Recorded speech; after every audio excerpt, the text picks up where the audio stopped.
When COVID started, the first thing we did was we came up with safety factors. If you walk through our office, you're going to see the hand sanitizer, the touchless hand sanitizer dispensers throughout the office. Any place where there's a common area that you could touch, there's an alcohol wipe sitting there, so once you've touched it, you can clean it off.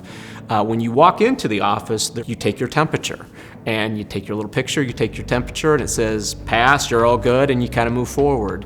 Halfway through the day, you do that again. Safety, safety, safety is what we're really looking for. In order to protect safety of both our team members as well as our clients, we do our best to have no direct interaction or contact. We happen to be the only tenant on the second floor of the building, so we have a structure that in place where there's a drop-off box where they can drop off their information. We're all kind of working remotely right now. It becomes a reality in a big hurry, and you just have to adjust with those times. I think we've done a good job being open-minded about when and how people work. I think allowing the flexibility of having people work from home has kept the staff in a place where they're not pressured that, it's the traditional 8 to 5 model, and if that means working later or working earlier and working around your spouse or partner or children's schedule, I think has allowed us to keep staff, which at the end of the day is how we get work done, and that's how we service our clients. Well,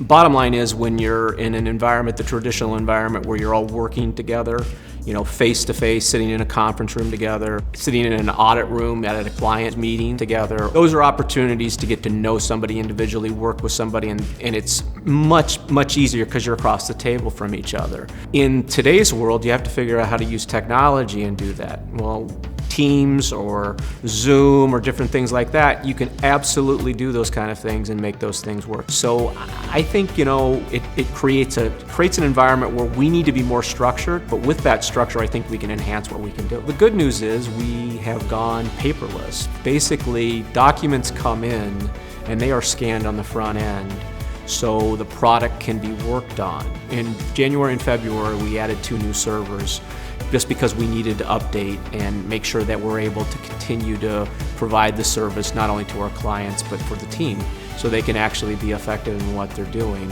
When there are 60 or 70 people, the bandwidth to support that needs to be pretty strong and pretty wide.